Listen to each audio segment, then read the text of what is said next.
Tengan un bendecido día, amables televidentes y radioyentes. Es un gusto saludarles nuevamente en este día, domingo 20 de diciembre, cuando vamos prácticamente a terminar el trimestre con la última lección de este tópico que estuvimos estudiando durante 3 meses, lecciones del libro de Marcos. Interesante cómo Dios nos ha ayudado en nuestra vida espiritual con el estudio de cada lección. Y ya en unos días vamos a decirles cuál será el tópico del trimestre que viene. Solamente quería decirles que pues nos da mucho gusto llegar hasta ustedes nuevamente y que hayamos estado durante estos 3 meses acompañándoles en la edificación espiritual de su vida. Mis hermanos Carmelo Ramírez y Tony García están aquí otra vez conmigo para dar inicio a otro estudio más de la lección. Hermano Carmelo, bienvenido. Buenos días también aquí a los varones, buenos días a ustedes que nos escuchan, que nos ven por medio de la televisión y de otras plataformas. Es un día, ¿verdad?, hermoso para conectarnos con el Señor por medio de estas lecciones y que estamos viendo, ¿verdad?, que ya estamos en la última lección que nos ha impactado todo este trimestre, hermanos, porque el tiempo está cerca. El Señor dice que viene pronto y pues nosotros debemos de estar listos y queremos estar con Él. Que Dios los bendiga. Amén. Hermano Tony, bienvenido. Sí, también gracias, pastor, y buenos días hermano Carmelo, y a ustedes también buenos días, y gocemos de este milagro, y es que estamos con vida todavía. Amén. Tú, mi hermano, que vas manejando, que estás mirando en tu casa, donde quieras que estés, estás con vida, y es la oportunidad que Dios te da para ponerte en armonía con Él, porque Él nos quiere tener en la patria celestial. Amén. Y bienvenido a esta escuela sabática. Que Dios los bendiga. Amén. Vamos a pedir la bendición del Señor para el estudio de hoy. Hermano Tony, por favor, si es tan amable, haga usted la oración. Sí. Señor Dios santo y poderoso, con gratitud de nuestro corazón nos presentamos delante de ti, suplicando primeramente que perdone nuestras faltas, nuestros pecados, porque muchas veces sin quererlo, sin darnos cuenta a veces, y aún dándonos cuenta te ofendemos. Perdónanos y recibe esta plegaria, Padre, y manifiéstate por medio de tu Santo Espíritu, que en estas lecciones que vamos a tener, Padre, sean de gran bendición para todo aquel que las escuche, Padre Celestial. En el nombre de tu Hijo amado Cristo Jesús. Amén. Amén. Amén. La última lección del trimestre, sin duda, va a ayudarnos a consagrarnos más, a amar más a nuestro Señor, porque va a tratar sobre la muerte y resurrección de nuestro Señor Jesucristo. Bajo el título Esperanzas destruidas y luego revividas, nosotros vamos a mirar cómo la esperanza de los discípulos con la muerte del Señor se vinieron abajo, pero luego con la resurrección estas esperanzas se reavivaron otra vez. ¿Qué les parece si a manera de anticipo nosotros vemos lo que fue ese momento glorioso cuando las esperanzas empezaron a reavivarse? ¿Qué nos dice el versículo de memoria al respecto, hermano Tony? Dice así la palabra del Señor en Mateo 28, versículos 5 y 6. Dice, y respondiendo el ángel dijo a las mujeres, no temáis vosotras, porque yo sé que buscáis a Jesús, que fue crucificado. No está aquí, porque ha resucitado como dijo. Venid, ved el lugar donde fue puesto el Señor. El ángel les da unas noticias que sin duda pues no las creyeron al principio, porque creer que una persona que había muerto y resucitar, pero era el ángel del Señor quien les estaba asegurando que había resucitado.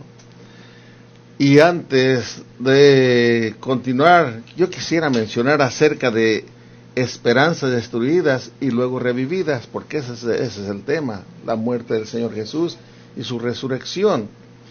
Pero esto quiero enfocarlo para ti, mi hermano, y para mí mismo. ¿Cuántas veces nuestro pecado, tu pecado, nos lleva a pensar que ya no hay esperanza? Y luego que sabes que hay un Salvador y te arrepientes y has confesado tu pecado, ¿no te sientes una nueva persona, una nueva criatura? Sí, hermano. Y eso es lo que quiero traer a tu mente, que mientras hay gracia, todavía hay oportunidad. Amén. Y esto nos lo menciona Isaías 55, versículo 6. Mira lo que dice Isaías 55, versículo 6. Buscad a Jehová mientras puede ser hallado, llamadle en tanto que está cercano. Hermano, ese tiempo en el cual puede ser hallado es ahora, es este tiempo, porque una vez que se cierra la gracia, se acabó el asunto, ya no hay tiempo. Ahorita tenemos esta oportunidad. Aprovechémosla, hermanos, aprovechémosla. Y aquí el ángel les dice a estas mujeres que están tristes: ha resucitado, no está aquí. El Señor ha resucitado, hermano, y es el que te permite la vida y te permite que estés escuchando lo que aquí estamos hablando. Bueno, no temáis vosotras, fueron las palabras del ángel. Y es que llegaron allí sin esperanza y con el miedo de qué pudieran haber hecho con el cuerpo de su Señor. Al mirar a este ángel, sin duda les causó temor. Imagínense ustedes el cuadro. Van a un cementerio donde han dejado a un ser querido, y en un lugar tan silencioso como ese encuentran que justo en la tumba hay un ser especial. Sin duda, eso causa un temor. Aparte de que ha habido allí un gran terremoto. Hay soldados tirados allí frente a la tumba. Hay razón para tener temor con todo este ambiente. Pero el ángel dice: no temáis vosotras. Yo sé que buscáis a Jesús, el que fue crucificado. En otras palabras, yo sé que buscáis no al Jesús resucitado, sino al que fue crucificado. Ese es el que buscáis. Pero yo les digo que ya no está aquí. Ha resucitado. Y la prueba está que el cuerpo no está allí. Hermanos y hermanas, sin duda esto reavivó las esperanzas de aquellas mujeres. Por eso dije que a manera de anticipo es que estamos aquí. Esto lo vamos a ver bien el miércoles, pero estamos a manera de anticipo en esta introducción, viendo ese momento glorioso cuando las esperanzas se reavivan de que el Jesús que murió ahora vive. Ah, qué hermosa noticia, qué buena nueva. Esta, mis hermanos, sin duda fue para aquellas mujeres la noticia más agradable que pudieran haber escuchado. No está aquí, ha resucitado, como dijo. Ahí cuando uno mira esa expresión, como dijo, uno puede ver que la resurrección fue una profecía cumplida. Jesús lo dijo y efectivamente se cumplió. Hermanos y hermanas, quisiera extraer de aquí una lección, y es: ¿cuál es el Jesús que tú buscas? ¿Es el Jesús que fue crucificado? ¿O el Jesús que está vivo, que puede intervenir en tu vida?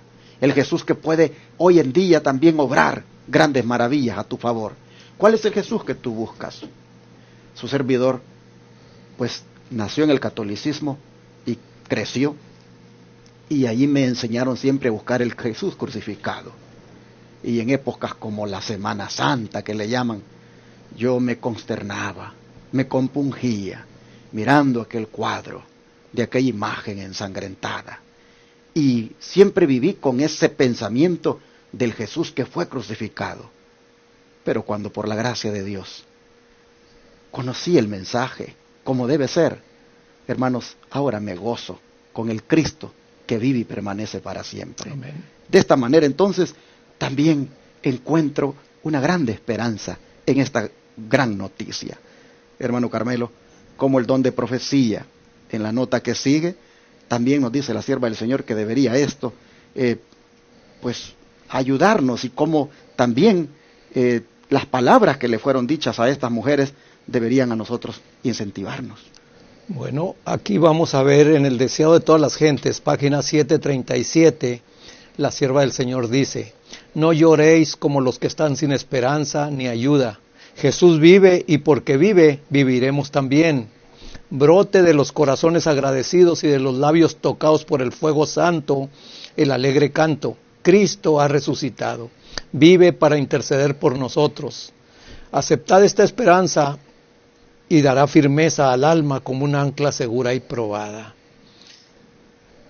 Yo también, ¿verdad? Aquí viendo el título de Esperanzas Destruidas y luego Revividas, me puse a pensar, bueno, esperanzas es una palabra, ¿verdad?, que muchos la tenemos en diferente interpretación, ¿verdad? Una esperanza es que los cristianos nosotros sabemos que esas esperanzas, ¿verdad?, si el Señor ha prometido que dará esperanzas y promesas, debemos de creerlas. Y esas esperanzas el Señor quería ponerlas en el corazón de los discípulos. De tantas veces que hemos leído que el Señor ya les había dicho que Él iba a ser crucificado y iba a resucitar al tercer día, los discípulos todavía no entendieron.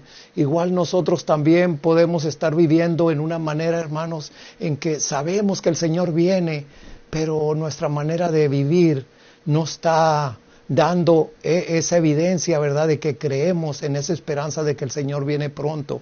Aparte de eso, aquí estas mujeres, el propósito de ellas salir esa mañana, en algunos evangelios dice que María Magdalena, en otros dice que otras mujeres también, era el de ir a preparar el cuerpo de Jesús, ¿verdad? No era el que ellas iban a encontrar con esta noticia de que había resucitado. Por eso es que se espantaron, como dice por ahí, vamos a leerlo más adelante. Entonces nosotros también, hermanos, si de veras el Señor ha resucitado en nuestras vidas, el cambio de nuestro vivir debe de ser diferente. Por eso dice la sierva del Señor, que si nosotros, como hijos del Señor, ¿verdad?, analizáramos esas últimas escenas de nuestro Señor Jesús, nuestra vida sería diferente. Viviríamos en una forma diferente. Que el Señor nos ayude, ¿verdad?, para que a través de estas lecciones, de esta lección de esta semana, podamos comprender y en verdad analizar bien, ¿verdad?, esa esperanza bendita que los discípulos, cuando ya vieron la evidencia, ¿verdad?, se sintieron gozosos, se sintieron con un pensamiento diferente y con una esperanza de poder trabajar para el Señor, ¿verdad? Y nosotros también, al estar estudiando esto, también podamos hacer ese cambio en nuestra vida.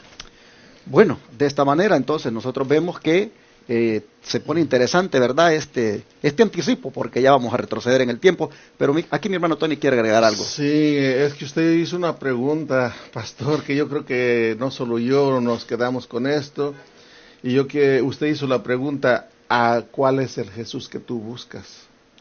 ¿A cuál Jesús, si es que buscas, cuál es? Y es que hay una lectura en la Biblia que nos previene que podemos estar buscando, sirviendo a otro Jesús. Dice Corintios, 2 de Corintios, miren lo que dice, capítulo 11, versículo 4, dice: porque si viene alguno predicando a otro Jesús que el que os hemos predicado, o si recibieres otro espíritu que el que habéis recibido, u otro evangelio que el que habéis aceptado, bien lo toleráis. Puede haber otro Jesús. Hay quienes su Jesús es un Jesús creado.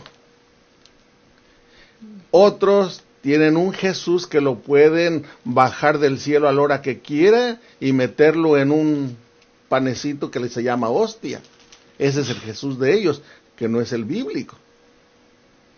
Hay otros que traen otro evangelio, como los de, ¿cómo se llama?, la Iglesia de Jesucristo de los Santos de los Últimos Días. Uh-huh. Traen otro evangelio, y ellos lo mismo lo dicen: este es el otro evangelio de Jesucristo. ¿Cuál es el evangelio? ¿Cuál es el Jesús al que tú sirves? Aquí estamos viendo que es el que forma parte de lo que es la deidad, la divinidad, Padre, Hijo y Espíritu Santo. Amén. A ese es al que servimos, al Jesús que no está ni bebito, como lo celebran en estos días, ni al que está crucificado en una cruz que no se puede mover porque está bajo todavía la potestad de Satanás, sino que nosotros servimos al que resucitó de los muertos, Amén. ascendió al cielo y está mostrando sus heridas al Padre, diciéndole: Padre, yo pagué el precio por Antonio García, yo pagué el precio, tu nombre, mi hermano, mi hermana, por ti Él pagó el precio. A ese es al que buscamos, a ese es al que servimos. Amén. Amén. Después de haber mirado entonces este anticipo, como dije, porque este tema pues vamos a tratarlo más en detalle el miércoles y el jueves, pero siempre la lección, siempre en el día sábado, que nosotros aquí en el día domingo lo tratamos, lo del sábado, siempre en el día sábado lo que hay es un anticipo de algo que vamos a tratar en la semana, pero pues viene en el sábado. Ahora vamos a retroceder en el tiempo para mirar cuándo fue que las esperanzas empezaron a ser destruidas, porque para que esto esté siendo aquí revivido, es porque, como dice el título, antes algo hubo destruido, algo fue destruido. ¿Qué fue lo que fue destruido? Pues las esperanzas, las falsas esperanzas que los apóstoles, que los discípulos tuvieron en relación con Cristo. Vamos a mirar el momento cuando esas esperanzas empiezan a ser destruidas. Hermano Carmelo, ya bajo el subtítulo aquí, llevando la cruz, ¿cómo trató el pueblo a Jesús, el Salvador del mundo? Porque desde ahí empezaron esas esperanzas a ser destruidas en los discípulos. Dice aquí en Marcos 15, los versículos de 16 al 20, dice de esta manera: entonces los soldados le llevaron dentro de la sala que es llamada Pretorio, y convocaron a toda la corte, y le vistieron de púrpura, y tejiendo una corona de espinas, la pusieron sobre su cabeza, y comenzaron a saludarle: salve, Rey de los judíos. Y le herían en la cabeza con una caña, y escupían en él, y arrodillándose le adoraban. Y cuando le hubieron escarnecido, le desnudaron la púrpura, y le pusieron sus propias vestiduras, y le sacaron para crucificarle. Estos momentos, hermanos, como he dicho en otras ocasiones, ¿verdad? En estos momentos yo no me hubiera gustado estar allí, porque la naturaleza pecaminosa tiende a humillar, tiende a ultrajar, tiende a burlarse, tiende a poner en menos a cualquier persona, ¿verdad? Y aquí vemos cómo los soldados lo trataron, ¿verdad? Riéndose, burlándose y poniéndole vestiduras, ¿verdad? Según como se decía que Rey de los judíos. Entonces, ¿verdad? ¿Cuántas veces nosotros también, ¿verdad? Usamos pensamientos hacia otras personas de burla, a veces hasta los mostramos, ¿verdad? Lo cual no debería de ser así. Deberíamos de tener respeto, porque si de veras queremos que nos respeten, debemos de respetar nosotros también. Así vemos entonces que estas esperanzas mesiánicas que los discípulos pudieron haber tenido, con este trato que se le da al Señor, pues se vienen abajo, porque no esperaron que Él se dejara que le hicieran todo este maltrato. Qué interesante mirar que toda una compañía que se componía de 600 soldados romanos estaba allí para disfrutar de aquellas burlas. Dice que fueron convocados, convocaron a toda la compañía para aquel espectáculo. Se burlaron de él por su reinado. ¿Cuántas veces anduvo diciendo él que el reino de los cielos se había acercado? Y con burlas le decían: salve, Rey de los judíos, y le golpeaban en la cabeza con una caña. Qué triste esto. Pero así comienzan las esperanzas a ser destruidas. Y luego viene lo más trágico: ponerle una cruz encima, con su cuerpo todo flagelado. Y ahí, hermano Tony, ¿qué ocurrió en el camino? ¿Quién apareció para llevar aquella cruz porque nuestro Señor ya no podía. ¿Quién la llevó y cuán significativo fue ese acto? Vamos a leer Marcos 15:21, que es lo que nos dice la palabra del Señor. Dice, y cargaron a uno que pasaba, Simón Cirineo, padre de Alejandro y de Rufo, que venían del campo, que llevase su cruz. Vamos a comentar en un momento acerca de este hombre que lleva la cruz, y luego leemos en Lucas, dice, cuán significativo fue este acto, lo que él hizo. Lucas 14:27, que es lo que les mencionaba. Lucas 14:27 dice, y cualquiera que no trae su cruz y viene en pos de mí, no puede ser mi discípulo. Y Gálatas 6:2 dice, sobrellevad los unos las cargas de los otros y cumplid así la ley de Cristo. Bueno, en el versículo 21 dice que ahí pasaba un Simón, que era de Cirene, Simón Cirineo, y a él lo agarraron para que llevara la cruz. Yo aquí, meditando en este versículo, pastor, yo dije, ¿por qué tuvieron que agarrar a este hombre? ¿Por qué? Meditando en los hechos, como si estuviéramos presentes, hermanos, viendo esto, ¿ustedes creen que el Señor Jesús tendría fuerzas para cargar esa cruz? Después de haberse desangrado tanto, 39 azotes, y ustedes saben que el azote tenía en la punta, tenía bolitas, algunos tenían bolitas de fierro y con piquitos, que cuando daban latigazo con el azote, esos piquitos se clavaban en la carne y cuando le jalaban desgarraba la piel. Y cuando uno se corta, ¿sale poquita sangre? No, sale bastante sangre. Pues ahora se imaginan varios fierritos clavándose en el cuerpo del Señor Jesús y desgarrándole la piel 39 veces en esos azotes. Era mucha la sangre, sin haber sido durante la noche también aprendido, y yo pienso que no había fuerzas en el Señor Jesús.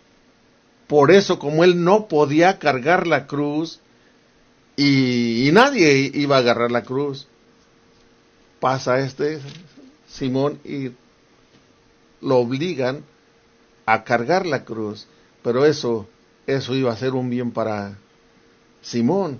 Luego nos dice la palabra del Señor en Lucas 14:27, dice, y cualquiera que no trae su cruz y viene en pos de mí, no puede ser mi discípulo. Ahora aquí yo lo estoy mirando también de este otro punto de vista. Hermano, si tú no vienes al Señor con tus cargas, con tus problemas, no puedes ser discípulo del Señor.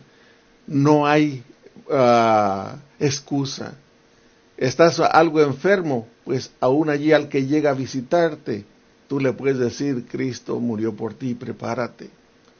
Y no negar a Cristo Jesús. En eso consiste cargar la cruz de Cristo.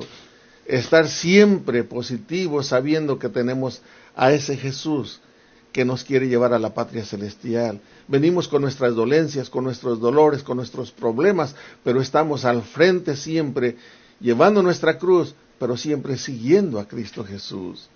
Y en Gálatas, que es la última parte que dice Gálatas 6:2, dice, sobrellevad los unos las cargas de los otros y cumplid así la ley de Cristo.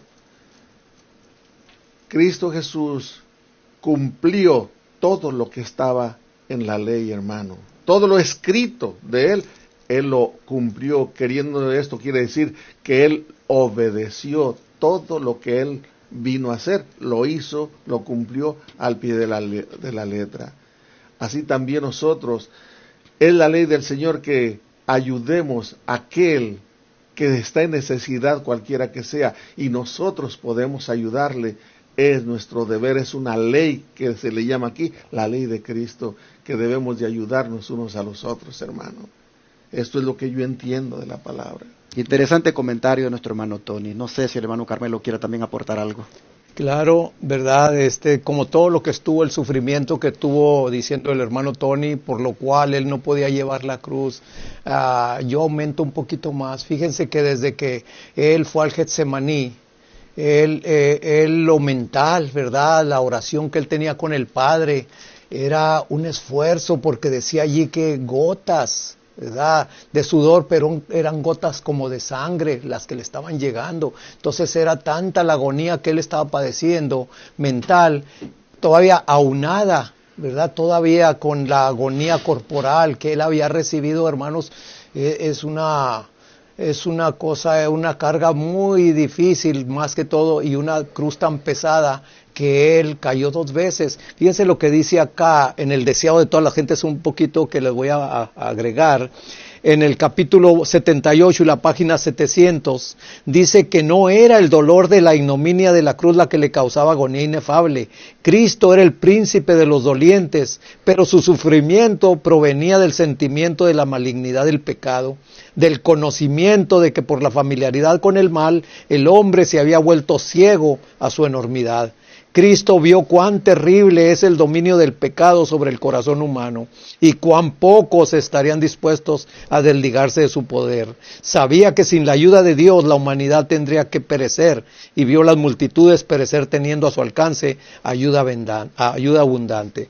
Así es que, hermanos, eso era lo que más le causaba, ¿verdad?, la enormidad del pecado de nosotros al Señor Jesús, y podemos verlo allí realmente que trató de sus esfuerzos de poder llevar la cruz, pero era imposible. Por eso, ¿verdad?, como vamos a leer más adelante, ¿quién fue el que cargó la cruz? Bueno, mis hermanos, nosotros vemos en este retroceso en el tiempo de cuando las esperanzas fueron destruidas, vemos que hay un momento en los sufrimientos del Señor que ya no puede más. Él no puede cargar un instrumento como es la cruz. Y es necesario que alguien lo ayude. No deja de impresionar el papel de Simón de Cirene. ¿Por qué lo obligaron? ¿Por qué lo obligaron a él a que él precisamente tomara la cruz? Sin duda, hermanos, porque por otras declaraciones que hay en el don profético, él fue el único que expresó palabras de compasión para lo que estaba mirando. Otros posiblemente sentían la compasión por dentro, pero no se atrevieron a expresar ninguna palabra, porque eso implicaría, pues, compartir los sufrimientos. Y aquí tenemos un hombre que tuvo que haber dicho algo, y con toda seguridad se lo digo, el don profético lo dice, no lo voy a citar ahorita, pero tuvo que haber dicho algo que dijeron, bueno, entonces usted llévela. Pero impresionante, porque Simón era un hombre que, para empezar, la Biblia lo describe aquí como que vivía allá en Cirene. ¿Y Cirene dónde estaba? ¿Dónde quedaba Cirene? Cirene quedaba allá en el norte de África, en Libia, allá un pueblo de Libia. Sin duda él era un judío que vivía por allá y ahora había venido a la fiesta, y le impactó ver ese cuadro.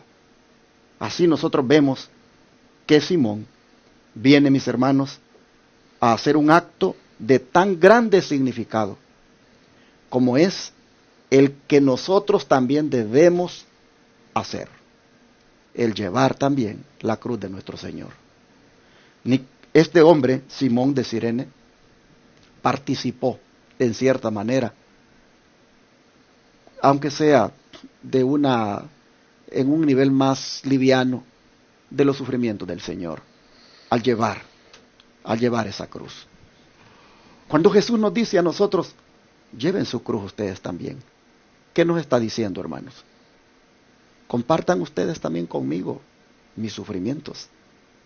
No esperen como cristianos solamente Esos momentos de gozo y alegría cuando van a la iglesia, van con su Biblia, con su inario y el sábado allí están cantando y regresan felices con un sermón que les predicaron. No esperen solo eso, dice el Señor. También lleven su cruz. Simón un día la llevó. O sea, perdón, pastor, sientan compasión de aquel que está en necesidad. Exactamente. Así como Simón sintió compasión por Cristo Exactamente, Jesús. a eso iba a ir, porque luego viene Gálatas y dice Pablo, sobrellevad, dice, los unos las cargas de los otros y cumplid así la ley de Cristo. Simón eso es lo que hizo. Simón sobrellevó la carga de Cristo. Simón sintió compasión por Cristo, sobrellevó la carga del otro y así cumplió, dice, la ley de Cristo.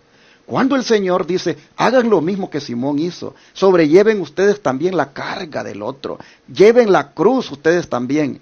Hermanos, por eso fue significativo lo que Simón hizo. Y estos textos de Lucas 14:27, eso, de llevar nosotros también la cruz, y el de Gálatas 6:2, de sobrellevar la carga los unos de los otros, estos textos comprueban lo significativo del acto de Simón. Y esto es también, hermanos, lo que nosotros debemos hacer. Interesante lección que se extrae de ese momento, como digo, cuando las esperanzas estaban siendo destruidas. ¿Cómo se extrae, hermanos? Una tremenda lección sobre el acto de Simón de Cirene. Bueno, pero para ver cómo la sierva de Dios nos habla del acto de Simón de Cirene, ¿qué le parece, hermano Carmelo, si lee para nosotros la declaración del deseado de toda la gente, página 691? Bueno, dice así: los perseguidores de Cristo vieron que le era imposible llevarla más lejos. No sabían dónde encontrar quien quisiese llevar la humillante carga. Los judíos mismos no podían hacerlo, porque la contaminación les habría impedido observar la Pascua. Entre la turba que le seguía no había una sola persona que quisiese rebajarse a llevar la cruz. En ese momento, un forastero, Simón Cireneo, se encontró con la muchedumbre.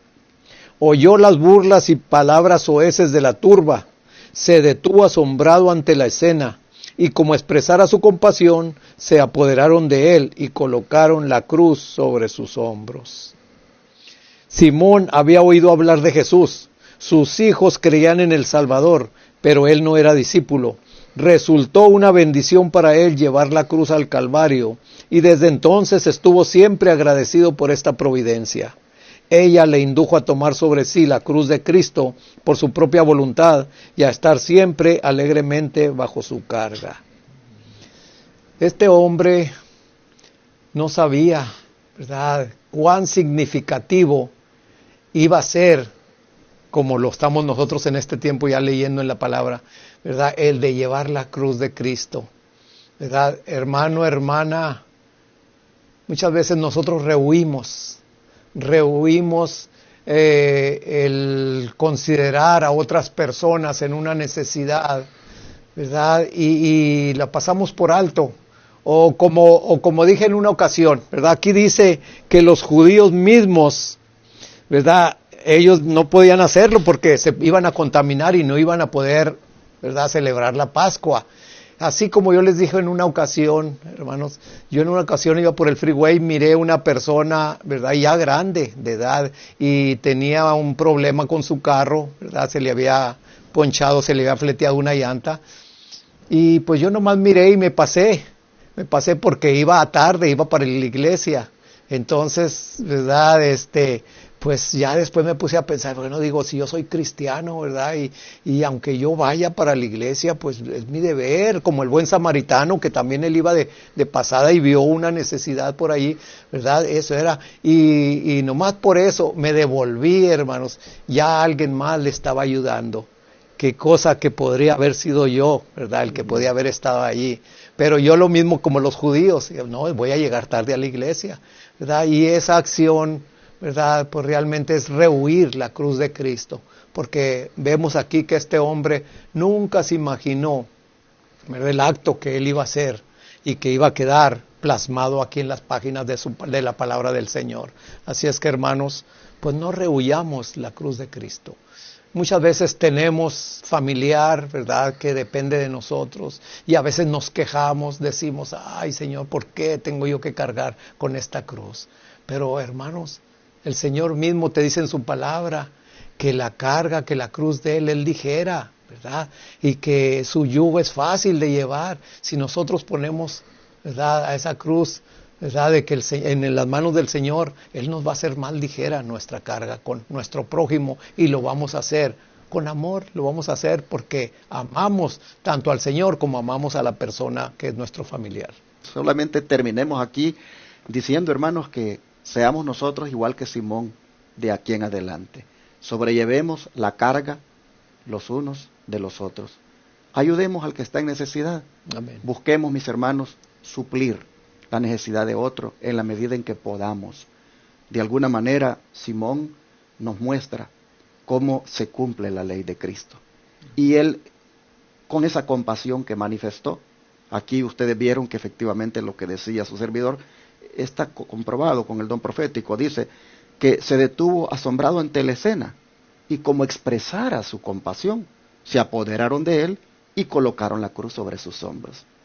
No sé, sin duda, a lo mejor dijo, pobre hombre, no lo maltraten así. Y al expresar esa compasión, entonces, pues ven tú, cárgala. Y de esa manera, hermanos, él tuvo ese privilegio, porque dice que después de eso, él estuvo muy agradecido por haber hecho ese acto, por haber Dios permitido que él estuviera allí, y prácticamente tomó a partir de allí la cruz de Cristo por su propia voluntad, y siempre estuvo alegremente bajo su carga. Ojalá, mis hermanos y hermanas, que nosotros comprendamos el mensaje. Amén. Y que de la misma manera busquemos manifestar la compasión hacia Jesús en el prójimo, al cual nosotros Amén. Ayudemos y sirvamos en los momentos en que nosotros seamos puestos, hermanos, en esa providencia para hacerlo. Vamos a orar y a pedirle a Dios que nos ayude para que podamos manifestar este espíritu de Simón. Me llama la atención que sus hijos ya creían en Cristo, pero él todavía no era discípulo. Pero a partir de ese día, padre e hijo se convirtieron en discípulos para siempre del Señor. A Dios. Qué bonito. Vamos a orar.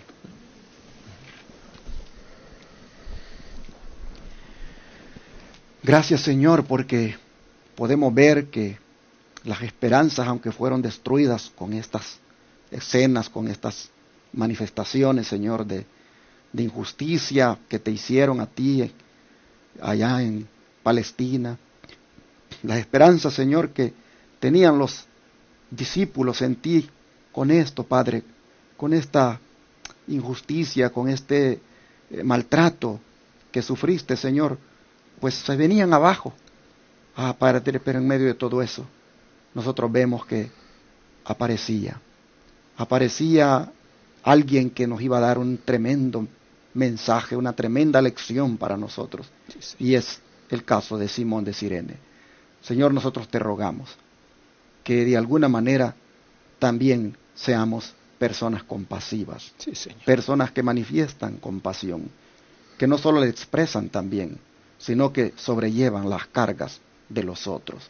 Como Simón participó de tus sufrimientos, llevando tu cruz, en momentos cuando tú estabas muy débil, flagelado a golpes, así, Padre, sí, como Él lo hizo, sin duda tú esperas que hagamos lo mismo con nuestros semejantes. Amén. ¿Cuántas veces, Señor, no lo hemos hecho? No hemos aprovechado las oportunidades, pero de aquí en adelante te pedimos que nos ayudes a ser muy receptivos, muy perspicaces, muy atentos, Señor, a lo que pueda estar ocurriendo. Y Padre, te rogamos, nos deja un corazón tan lleno de compasión, sí, que podamos ser como Simón de Cirene. Así te agradecemos por este día, que nos enseñas esto y ayúdanos a ponerlo por obra. Amén. Te lo pedimos en el nombre de Jesús. Amén. Amén. Señor, amén.